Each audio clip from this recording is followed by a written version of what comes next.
Mi nombre es Diego Valenzuela, técnico radiólogo con licencia federal número 8TIS-247, y durante 12 años trabajé en el turno nocturno del Departamento de Imagenología del Hospital General de Zona número 32 del IMSS en Guadalajara, Jalisco. En todo ese tiempo, procesé más de 40,000 placas radiográficas, desde fracturas simples hasta casos complejos de tumores pulmonares, que requerían múltiples proyecciones.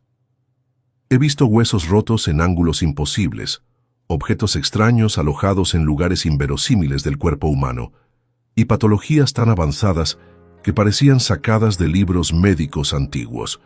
Pensaba que ya nada podía sorprenderme en ese cuarto oscuro iluminado solo por los negatoscopios.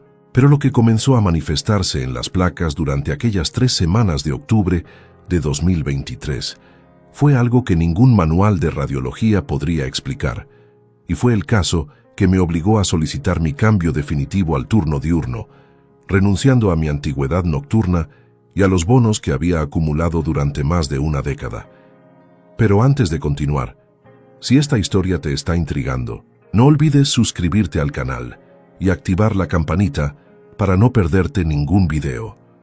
Y por favor déjame en los comentarios desde qué ciudad me estás viendo y si alguna vez has trabajado en el área médica o de imagenología. Me encanta conocer las experiencias de todos ustedes.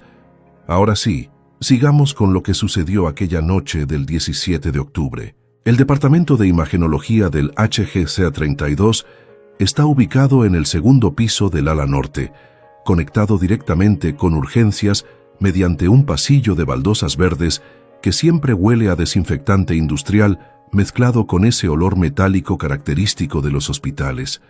Mi área de trabajo constaba de 3 salas. La sala de espera para pacientes ambulatorios, que casi nunca se usaba en turno nocturno.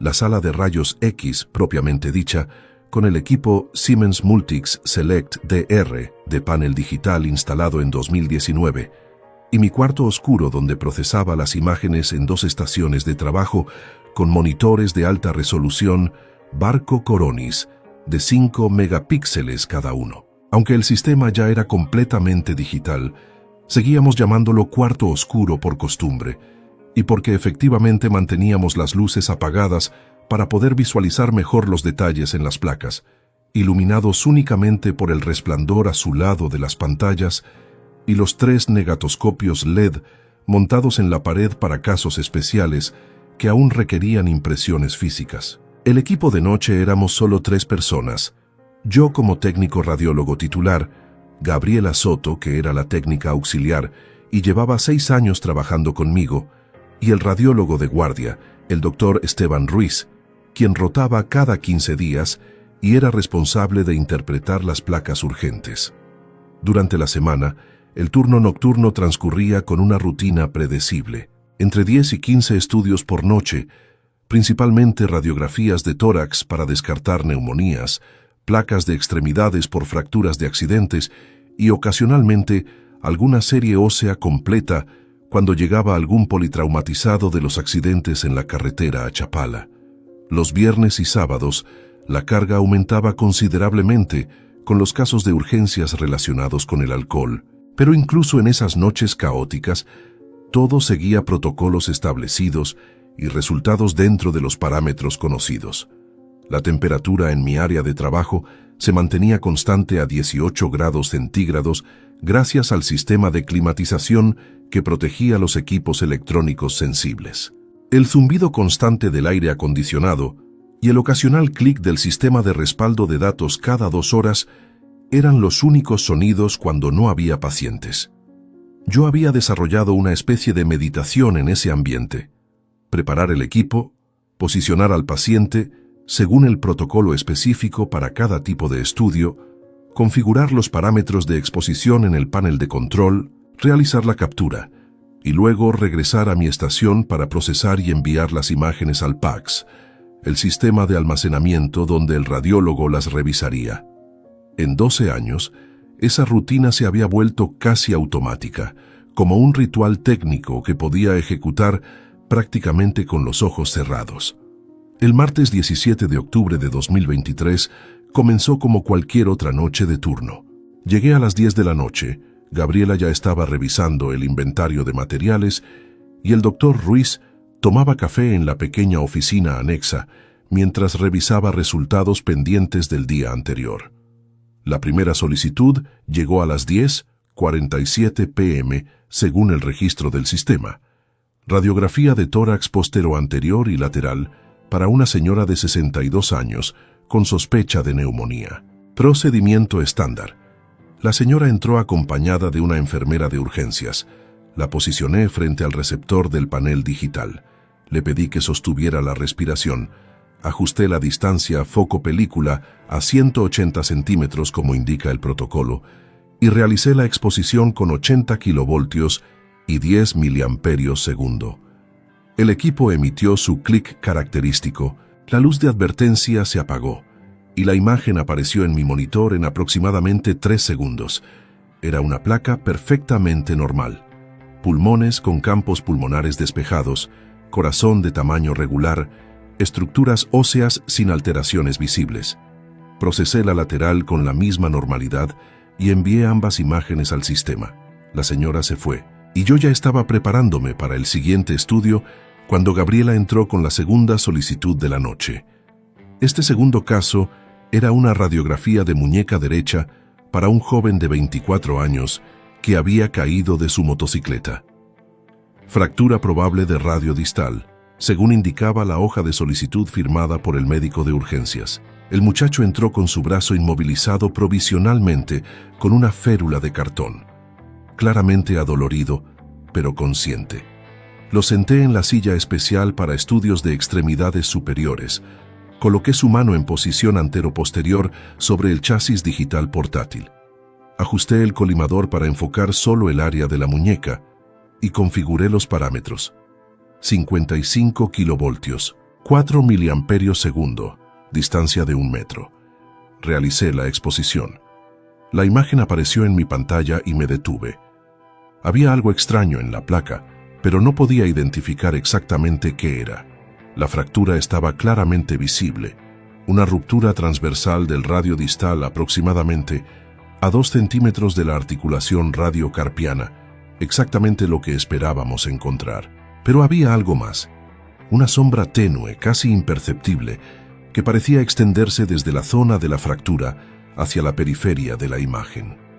Al principio pensé que era un artefacto de movimiento.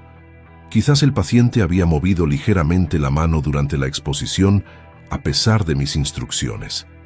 Pero cuando ajusté el brillo y el contraste de la imagen usando las herramientas del software, la sombra no desaparecía. De hecho, parecía hacerse ligeramente más definida.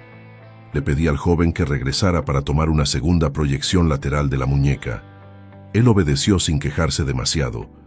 Coloqué su mano en posición lateral perfecta, verifiqué 2 veces el posicionamiento y realicé una nueva exposición con los mismos parámetros técnicos. La segunda imagen mostró la fractura en su perfil lateral como se esperaba, pero esa misma sombra difusa estaba presente, ahora extendiéndose en un patrón que parecía. No sé cómo describirlo exactamente, como si fuera humo atrapado en la placa, pero eso es técnicamente imposible. Los rayos X no capturan gases a menos que estén lo suficientemente densos, y ciertamente no capturan patrones que parezcan tener algún tipo de dirección o intención. Llamé a Gabriela para que revisara las imágenes conmigo. Ella se inclinó hacia el monitor, entrecerró los ojos estudiando la placa durante varios segundos y finalmente dijo: «Hay algo raro en la densidad aquí, como una neblina. ¿Verificaste los detectores? Tal vez necesitamos recalibrar el panel». Era una explicación razonable. Los paneles digitales a veces acumulan ruido electrónico que puede crear artefactos en las imágenes, especialmente después de varios años de uso intensivo. Abrí el software de calibración y ejecuté una prueba completa del panel. Todos los parámetros estaban dentro de los rangos normales. Sensibilidad del detector, óptima. Uniformidad de respuesta, sin variaciones significativas. Nivel de ruido, dentro de especificaciones del fabricante. El panel estaba funcionando perfectamente. Envié las imágenes al PACS de todas formas. marcándolas con una nota técnica sobre una posible anomalía de densidad que requería revisión, aunque para fines de diagnóstico de la fractura las placas eran perfectamente útiles. El doctor Ruiz las revisó 20 minutos después y me llamó por el interfono. Diego, las placas del joven de la muñeca están bien para confirmar la fractura. Esa sombra que mencionas probablemente es solo un efecto de superposición de tejidos blandos en la posición. No te preocupes por eso. Procede con los siguientes casos.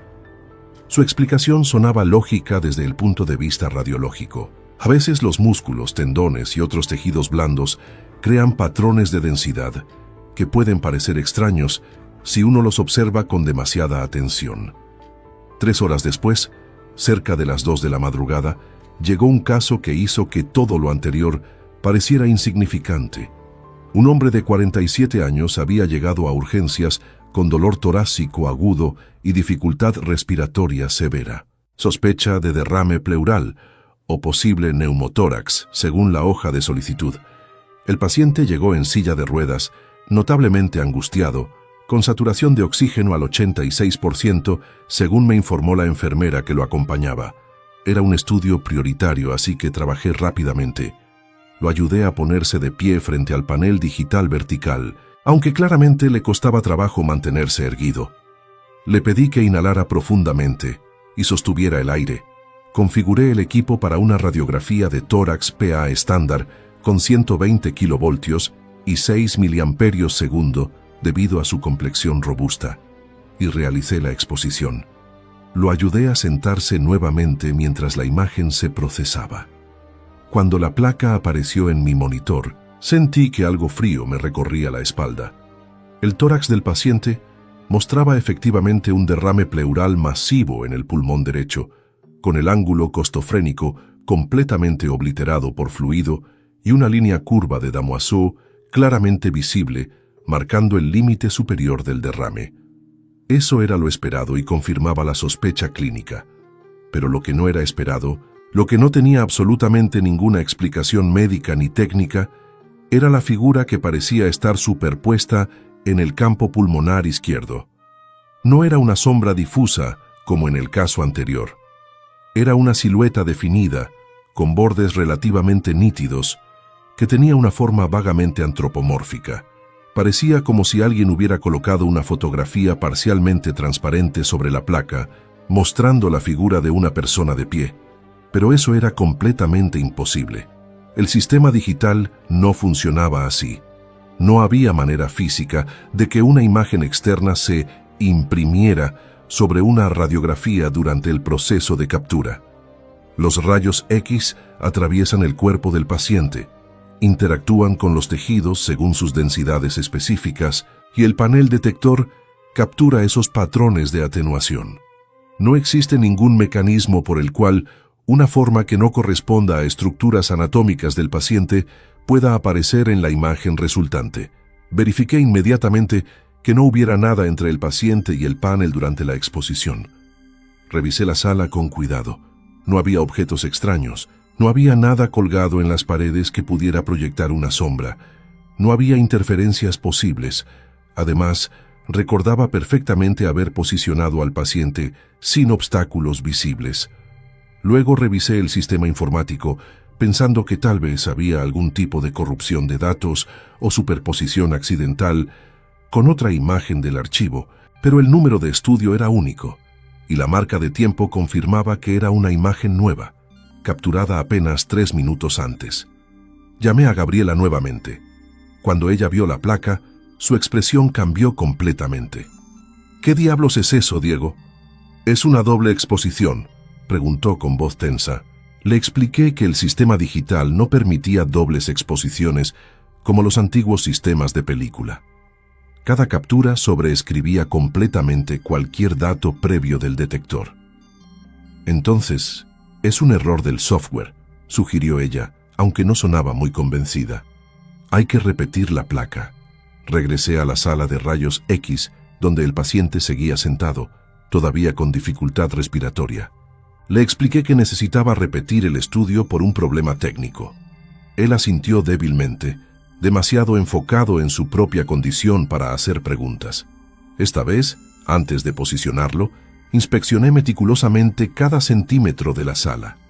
Verifiqué que no hubiera absolutamente nada que pudiera interferir con la trayectoria de los rayos X. Posicioné al paciente nuevamente, esta vez siendo incluso más cuidadoso con la alineación y el centrado. Ajusté los mismos parámetros técnicos exactos: respiración profunda, sostener, exposición. La segunda placa mostró exactamente la misma silueta, mismo tamaño, misma posición relativa en el campo pulmonar izquierdo, misma densidad radiográfica intermedia que la hacía parecer como una presencia superpuesta sobre los tejidos normales del paciente. Si acaso, en esta segunda imagen, la figura parecía ligeramente más definida, como si la calidad de la impresión hubiera mejorado. Mi corazón empezó a latir más rápido. En 12 años de experiencia, nunca había visto algo así. Llamé al doctor Ruiz por el teléfono interno, mi voz probablemente revelando más nerviosismo del que quería mostrar. «Doctor, necesito que venga a ver esto. Tengo una placa con una anomalía que no puedo explicar». Él llegó 2 minutos después, todavía con su taza de café en la mano. Le mostré ambas imágenes del paciente en los 2 monitores lado a lado. El doctor Ruiz se acercó, entrecerró los ojos, ajustó sus lentes y guardó silencio durante lo que parecieron 30 segundos eternos. Finalmente habló. «¿Verificaste todo el equipo? ¿El colimador estaba bien cerrado? ¿No había nada en la sala?» Le aseguré que había verificado todo 2 veces. Él tomó control del mouse y comenzó a manipular las imágenes, ajustando ventanas y niveles, aplicando diferentes filtros de procesamiento, haciendo zoom en diferentes áreas. «Esto no es un artefacto de colimación», murmuró más para sí mismo que para nosotros. «No es ruido del detector, no es interferencia electromagnética, no es superposición de datos». Gabriela estaba de pie detrás de nosotros, sus brazos cruzados, visiblemente incómoda. «¿Qué es entonces?», preguntó con voz más aguda de lo normal. El doctor Ruiz no respondió inmediatamente. En su lugar abrió el sistema PACS y comenzó a buscar estudios previos del paciente. Encontró una radiografía de tórax que le habían tomado 3 meses antes por un chequeo de rutina. La abrió en un tercer monitor. La placa previa era completamente normal. Pulmones limpios, sin derrames, sin masas, sin anomalías. Y definitivamente sin ninguna silueta misteriosa superpuesta. «Voy a examinar personalmente al paciente», dijo el doctor Ruiz finalmente, dejando su café sobre mi escritorio. «Ustedes quédense aquí y no envíen estas imágenes al archivo todavía. Voy a solicitar que le tomen una tomografía computarizada inmediatamente». Salió de la sala con paso rápido. Gabriela y yo nos quedamos mirando las 2 imágenes idénticas en las pantallas, esa forma inexplicable que parecía observarnos desde el interior de los pulmones digitalizados del paciente. 15 minutos después, el doctor Ruiz regresó con una expresión que no le había visto antes. «El paciente acaba de entrar en paro respiratorio», nos informó con voz controlada pero tensa. «Lo están intubando en este momento. No vamos a poder hacer la tomografía ahora, pero necesito que ustedes 2 me ayuden a revisar todas las placas que han procesado esta noche. Todas. Quiero ver si hay más anomalías». Esa solicitud me pareció extraña. ¿Por qué revisar todas las placas de la noche? Pero obedecí sin hacer preguntas. Abrí el registro de estudios y comenzamos a revisar sistemáticamente cada imagen que habíamos procesado desde que comenzó el turno a las 10 de la noche. La primera paciente con neumonía. Placa normal. El joven de la motocicleta con fractura de muñeca. Ahí estaba esa sombra difusa que había notado antes, pero al verla ahora nuevamente después de haber visto la silueta en el caso del tórax, me pareció que esa neblina también tenía cierta forma, como si fuera el mismo tipo de presencia, pero menos definida, más dispersa. Continuamos revisando. Había procesado otros 6 estudios entre el joven de la muñeca y el hombre del derrame pleural. 2 radiografías de columna lumbar, una de pelvis, 2 de rodilla y una de hombro. Las abrí todas secuencialmente. Las 2 de columna lumbar estaban limpias, sin anomalías. La de pelvis mostraba una pequeña sombra difusa en el borde inferior derecho de la imagen. Las dos de rodilla no mostraban nada extraño, pero la radiografía de hombro, realizada a la 1:15 de la madrugada, para un hombre de 35 años con sospecha de luxación, mostraba algo que nos hizo quedarnos sin palabras a los tres. La luxación anterior de la cabeza humeral era evidente en la placa, exactamente como se esperaba según la presentación clínica, pero superpuesta sobre la cavidad glenoidea y extendiéndose hacia el espacio articular, había otra silueta, más pequeña que la del caso del tórax, pero igualmente definida, con una forma que mi cerebro se resistía a procesar como algo que pudiera tener una explicación racional. Era como si algo estuviera tratando de manifestarse en las imágenes, algo que no correspondía a ninguna estructura anatómica conocida, algo que no debería ser visible a los rayos X porque no era materia física en el sentido convencional. El doctor Ruiz se recargó contra la pared. Su rostro había perdido varios tonos de color. «Esto no es posible», dijo en voz baja. «En 23 años ejerciendo radiología, nunca. Esto simplemente no puede estar sucediendo». Gabriela había comenzado a respirar más rápidamente. Yo podía oír su respiración agitada en el silencio del cuarto. «Tenemos que reportar esto a alguien», dijo ella. «Al director del departamento, o a mantenimiento, o... no sé, ¿a quién se reporta algo así?» Fue entonces cuando escuchamos el sonido. Un pitido agudo desde mi estación de trabajo, la alerta de que había llegado un nuevo estudio al sistema. Todos miramos la pantalla. Era una actualización automática del caso del paciente con derrame pleural que había entrado en paro respiratorio. El sistema había registrado una nueva radiografía de tórax portátil que le habían tomado en la UCI hace apenas 5 minutos, después de intubarlo. El doctor Ruiz abrió la imagen con manos temblorosas. El derrame pleural seguía visible en el lado derecho, ahora con el tubo endotraqueal claramente visible bajando por la tráquea. Pero la silueta en el pulmón izquierdo había cambiado. Ya no era una figura de pie. Ahora parecía inclinada como si estuviera en movimiento y su posición se había desplazado varios centímetros hacia el centro del tórax. Era como si la presencia en la placa estuviera acercándose. «Eso es imposible», susurré, aunque inmediatamente me di cuenta de lo absurdo que sonaba decir eso cuando todo lo que estábamos viendo ya era imposible. El doctor Ruiz cerró los ojos por un momento, los abrió y habló con una voz que intentaba mantener la calma profesional, pero que temblaba en los bordes. «Voy a llamar al director médico del hospital. Gabriela, quiero que hagas copias de todas estas imágenes en un dispositivo USB separado. Diego, no proceses ningún otro estudio hasta que yo regrese. Si llega algo urgente, llámame de inmediato». Se fue rápidamente, dejándonos solos en el cuarto oscuro iluminado solo por el resplandor azulado de los monitores y esas imágenes imposibles. Gabriela conectó una memoria USB y comenzó a exportar las placas anómalas mientras yo me quedaba de pie, mirando fijamente la última imagen del paciente intubado. Esa silueta que parecía haberse movido entre una radiografía y otra. Mi mente de técnico, entrenada para pensar en términos de procedimientos y explicaciones racionales, seguía buscando una causa lógica. Tal vez era un virus informático sofisticado que estaba alterando las imágenes. Tal vez alguien había hackeado el sistema y estaba insertando estos patrones como algún tipo de broma macabra. Pero esas explicaciones no tenían sentido.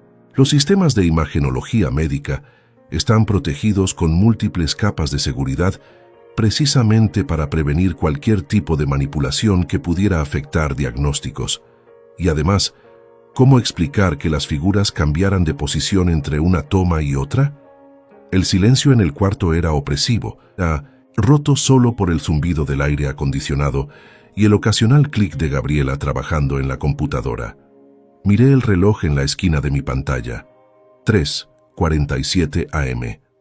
Todavía faltaban más de 6 horas para que terminara el turno. La idea de continuar procesando estudios, de ver potencialmente más de estas manifestaciones inexplicables, me llenaba de una ansiedad que nunca había experimentado en este trabajo. Había manejado emergencias médicas graves, había visto lesiones horribles, había procesado casos de pacientes en condiciones críticas, pero nada de eso me había perturbado como estas sombras que no deberían existir. Gabriela terminó de copiar los archivos y desconectó la memoria USB, guardándola en el bolsillo de su bata. «Diego», me dijo en voz baja, «¿crees en cosas paranormales?» La pregunta me tomó por sorpresa. Nunca habíamos tenido ese tipo de conversaciones. Nuestras pláticas siempre habían sido profesionales, técnicas, ocasionalmente personales sobre familia o planes de fin de semana, pero nunca sobre lo sobrenatural. «No lo sé», respondí honestamente. Antes de esta noche habría dicho que no. Pero ahora... El teléfono interno sonó haciéndonos sobresaltar a ambos. Era el doctor Ruiz. «El director médico está en camino. Mientras tanto, acabo de revisar el historial del paciente con derrame pleural. Tiene algo interesante.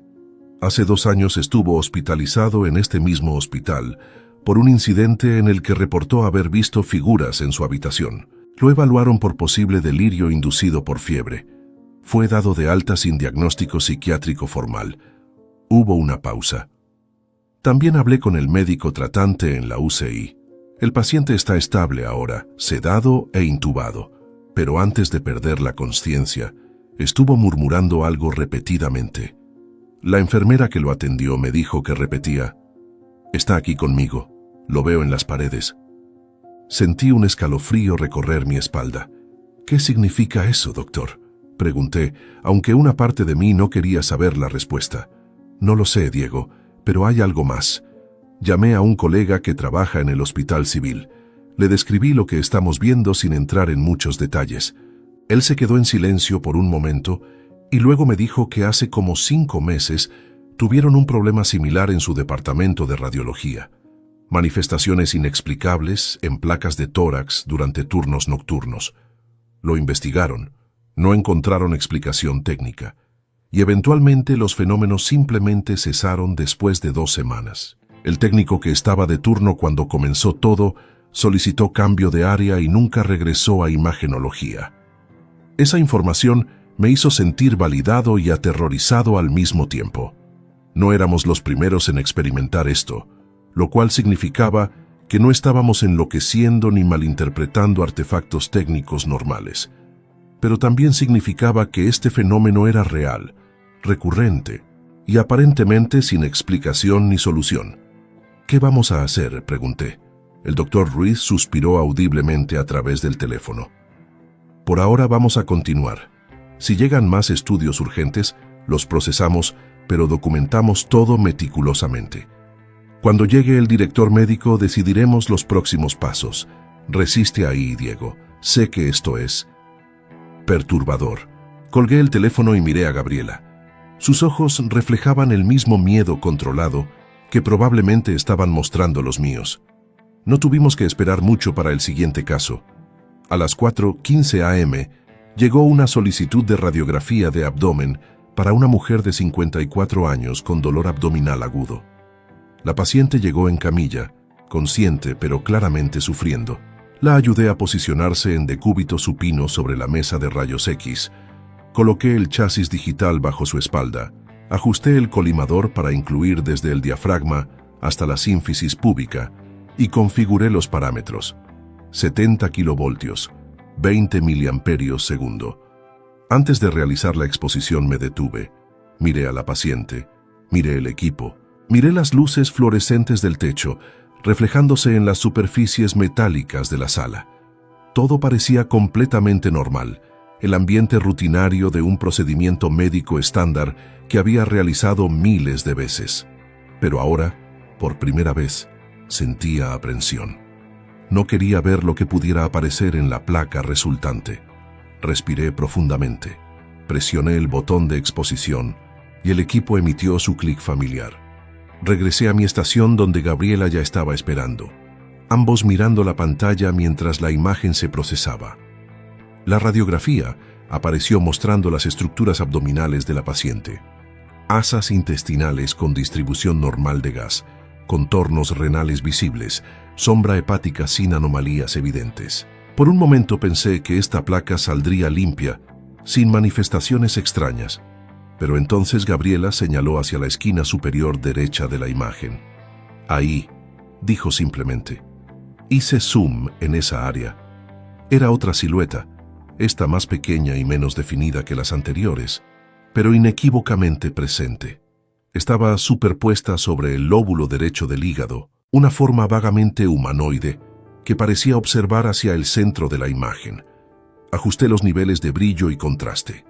La figura se mantenía consistente en todas las configuraciones de ventana, lo que significaba que no era un artefacto de visualización, sino algo realmente capturado en los datos crudos de la imagen. Guardé la placa y llamé al doctor Ruiz nuevamente para informarle. Él llegó 3 minutos después, acompañado del doctor Felipe Castillo, el director médico del hospital, un hombre de unos 60 años con cabello completamente blanco y una expresión de escepticismo profesional que claramente no esperaba que lo sacaran de su casa a las 4 de la madrugada por algo que no fueran emergencias médicas genuinas. Le mostramos todas las placas anómalas en secuencia cronológica.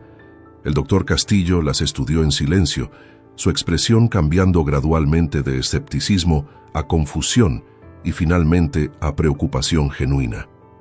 ¿Han verificado todo el equipo?, preguntó. La pregunta estándar que ya habíamos escuchado y respondido varias veces. Le expliqué que había ejecutado diagnósticos completos del panel detector, que había inspeccionado físicamente la sala de rayos X, que había revisado los logs del sistema en busca de errores o anomalías del software. Todo estaba funcionando dentro de parámetros normales. El doctor Castillo se giró hacia el doctor Ruiz. ¿Cuál es tu valoración como radiólogo? ¿Podría ser algún tipo de artefacto de superposición que estamos malinterpretando? El doctor Ruiz negó con la cabeza. Felipe, llevo más de 2 décadas interpretando placas. He visto todo tipo de artefactos, de movimiento, de dispersión, de rejilla, de procesamiento digital, artefactos por objetos metálicos, por implantes, por ropa. Esto no se parece a nada de eso. Y lo más inquietante es que las figuras cambian de posición entre exposiciones del mismo paciente, como pueden ver en el caso del paciente intubado. El director médico guardó silencio durante varios segundos, su mirada fija en los monitores. Finalmente habló. Voy a contactar al Departamento de Ingeniería Biomédica del Corporativo de Siemens en la Ciudad de México. Necesitamos que envíen un especialista técnico para revisar exhaustivamente este equipo. Mientras tanto, quiero que documenten meticulosamente cada caso. Si estas manifestaciones continúan apareciendo, vamos a necesitar un registro completo para cualquier investigación posterior. Hizo una pausa. Y voy a solicitar que traigan el equipo portátil de rayos X de respaldo para que podamos comparar resultados. Si las anomalías solo aparecen en este equipo específico, entonces sabemos que es un problema técnico, por extraño que parezca. Si aparecen también en el equipo de respaldo. No terminó la frase, pero todos entendimos la implicación. Si las manifestaciones no estaban limitadas a un equipo específico, entonces estábamos enfrentando algo que no tenía explicación dentro de los paradigmas técnicos o científicos conocidos. El resto de esa noche procesamos 4 estudios más. 3 de ellos salieron completamente normales, sin ninguna anomalía visible. Pero el último, una radiografía de pelvis para un hombre de 68 años que había sufrido una caída, mostró otra de esas presencias, esta vez superpuesta sobre el sacro, más grande y más definida que cualquiera de las anteriores. Era como si las manifestaciones estuvieran volviéndose progresivamente más claras, más visibles, como si algo estuviera aprendiendo a usar el medio de las radiografías para hacerse presente. Cuando terminó mi turno a las 7 de la mañana, salí del departamento de imagenología sintiendo como si hubiera envejecido varios años en una sola noche. La luz del sol matutino entrando por las ventanas del hospital parecía irreal después de haber pasado 9 horas en ese cuarto oscuro iluminado solo por pantallas que mostraban cosas imposibles. Gabriela se fue sin decir mucho, solo un «nos vemos», murmurado antes de dirigirse rápidamente hacia el estacionamiento. El doctor Ruiz se quedó esperando a su reemplazo del turno diurno, preparándose para explicarle la situación.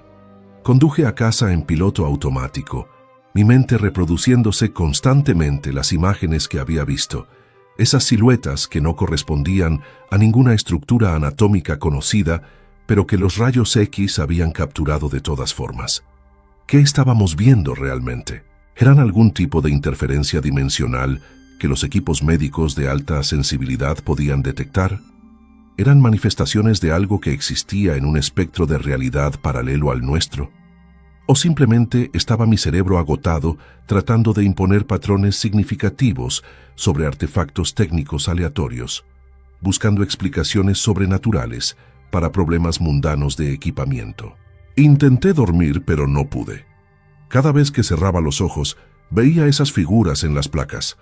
Me levanté a media tarde, tomé café demasiado fuerte y revisé mi teléfono. Tenía 3 mensajes del Dr. Ruiz. El primero decía: los ingenieros de Siemens llegarán mañana para revisar el equipo. El segundo: el paciente con derrame pleural falleció a las 11 a.m. Sepsis respiratoria severa. El tercero: enviado apenas 30 minutos antes. Las manifestaciones continuaron durante el turno diurno. 5 casos más con las mismas anomalías. El director ha decidido sacar temporalmente de servicio el equipo principal hasta que los técnicos lo revisen. Esa noche no regresé al hospital. Llamé reportándome enfermo, algo que no había hecho en años. Necesitaba distanciarme, procesar lo que había experimentado. Pero mientras estaba sentado en mi sala, mirando las noticias sin realmente prestarles atención, mi teléfono sonó. Era un número que no reconocía, con código de área de la Ciudad de México. Contesté con cautela. ¿Diego Valenzuela?, preguntó una voz masculina que no conocía. Sí, ¿quién habla? Mi nombre es Dr. Arturo Salinas. Soy radiólogo del Hospital General de México. El Dr. Ruiz me dio tu contacto. Escucha, sé que esto va a sonar extraño, pero necesito hablar contigo sobre lo que están experimentando en tu hospital. Verás, yo pasé por algo muy similar hace 3 años en el turno nocturno. Manifestaciones en placas radiográficas que no tenían explicación técnica, figuras que no correspondían a anatomía humana, sombras que parecían moverse entre exposiciones. Me senté más erguido en el sofá, mi corazón acelerándose. ¿Qué eran? ¿Encontraron alguna explicación? Hubo una pausa larga antes de que respondiera. No una explicación que sea fácil de aceptar o que pueda probarse científicamente. Pero después de meses investigando por mi cuenta, hablando con otros profesionales que han experimentado fenómenos similares en hospitales de todo el país, llegué a una teoría. Los equipos de imagenología médica, especialmente los que operan en ciertas frecuencias y potencias, a veces capturan más de lo que están diseñados para capturar. No solo densidades físicas de tejidos y huesos, sino presencias que existen en longitudes de onda que normalmente no son perceptibles para el ojo humano o para equipos convencionales. Eso suena. Comencé, pero no sabía cómo terminar la frase. ¿Imposible? ¿Pseudocientífico?, completó él. Lo sé. Yo era igualmente escéptico, pero aquí está lo que aprendí. Estas manifestaciones tienden a concentrarse en ciertos hospitales, particularmente en aquellos con historiales largos, donde han ocurrido muchos eventos traumáticos a lo largo de décadas, y tienden a aparecer más frecuentemente en turnos nocturnos, cuando hay menos actividad electromagnética de otros equipos, cuando el ruido ambiental es menor. Es como si las condiciones fueran más propicias para que estas presencias se manifiesten en el espectro electromagnético que los rayos X utilizan. Escuché su teoría con una mezcla de fascinación y escepticismo. Parte de mí quería rechazar todo esto como pseudociencia, como la desesperada necesidad de encontrar explicaciones sobrenaturales para fenómenos técnicos mal comprendidos. Pero otra parte, la parte que había visto esas imágenes con mis propios ojos, que había verificado el equipo sabiendo que funcionaba perfectamente, esa parte quería creer que había alguna explicación, aunque fuera una, que desafiara todo lo que sabía sobre física y medicina. ¿Qué les pasó a ustedes?, pregunté. ¿Las manifestaciones eventualmente pararon? El doctor Salinas suspiró. Después de 3 semanas, cesaron tan súbitamente como comenzaron. Nunca supimos por qué. Los ingenieros revisaron todo el equipo y no encontraron nada anómalo. Pero la experiencia fue suficiente para que 2 técnicos del departamento solicitaran transferencias permanentes. Yo me quedé, pero nunca volví a ver las placas radiográficas de la misma manera.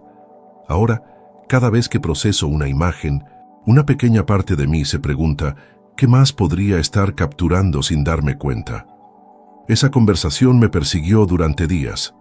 Regresé al trabajo después de 2 noches de ausencia, y tal como había dicho el doctor Salinas sobre su experiencia, las manifestaciones continuaron durante exactamente 3 semanas desde que comenzaron, y luego simplemente cesaron. Los ingenieros de Siemens revisaron exhaustivamente el equipo, ejecutaron todos los diagnósticos posibles, revisaron cada componente electrónico, recalibraron todos los detectores, actualizaron todo el software. Su informe final de 27 páginas concluyó que el equipo estaba funcionando perfectamente, dentro de todas las especificaciones del fabricante, y que no había absolutamente ninguna causa técnica identificable para las anomalías reportadas en las imágenes. El hospital implementó un nuevo protocolo. Todas las placas con anomalías visuales debían ser reportadas inmediatamente y archivadas en un registro separado. Durante las 3 semanas del fenómeno, documentamos un total de 43 estudios que mostraron las manifestaciones en diversos grados de claridad. Luego, en la noche del 7 de noviembre, la última noche de las manifestaciones, procesé una radiografía de tórax que mostró la silueta más clara y definida de todas. Era tan nítida que podían distinguirse detalles que mi mente se resistía a procesar, lo que parecían ser extremidades, lo que podría interpretarse como una cabeza girada hacia un lado, como si la presencia estuviera observando algo fuera del marco de la imagen. Esa fue la última.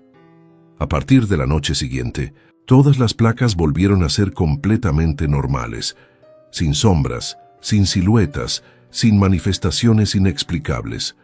Solo anatomía humana estándar, fracturas, tumores, derrames, todas las patologías habituales que un técnico radiólogo espera ver y puede explicar dentro de los paradigmas médicos establecidos.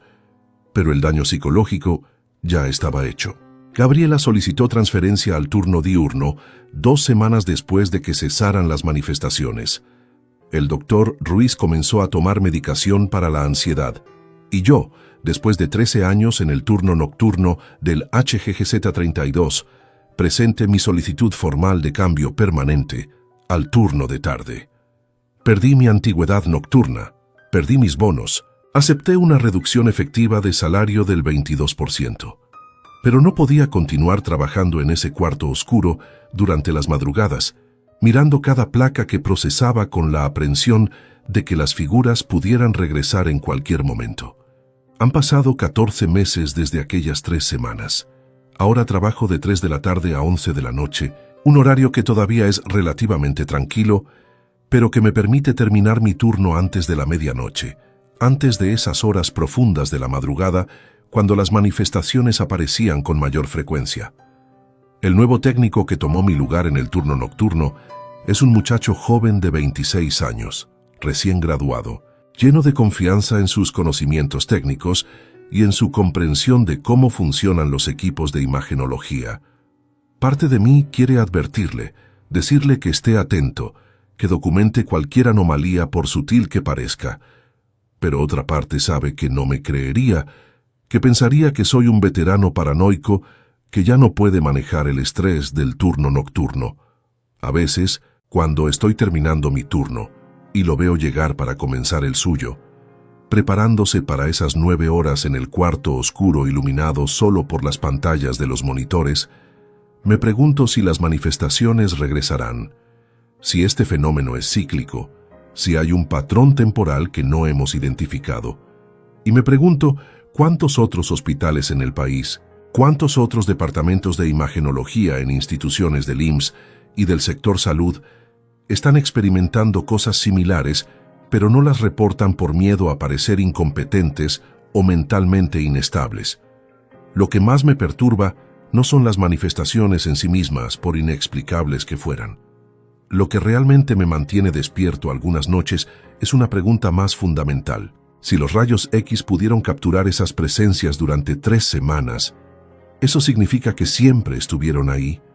¿Significa que están a nuestro alrededor constantemente, existiendo en algún espectro de realidad que normalmente no podemos percibir y que, ocasionalmente, bajo las condiciones correctas, los equipos médicos de alta sensibilidad pueden detectarlas momentáneamente? Y si es así, ¿qué otras cosas existen en esos espectros imperceptibles, compartiendo el espacio con nosotros, observándonos mientras trabajamos en esos cuartos oscuros de hospitales en las profundidades de la madrugada? Si esta historia te ha impactado tanto como a mí vivirla, te pido que dejes un like en el video y lo compartas con alguien que le gusten estas historias reales e inexplicables. Recuerda suscribirte al canal porque cada semana subo casos nuevos que desafían toda explicación. Y déjame en los comentarios: ¿crees que hay fenómenos que la ciencia aún no puede explicar? ¿Has experimentado algo similar en tu trabajo en el área médica o de imagenología? Leo todos sus comentarios. Nos vemos en el próximo video.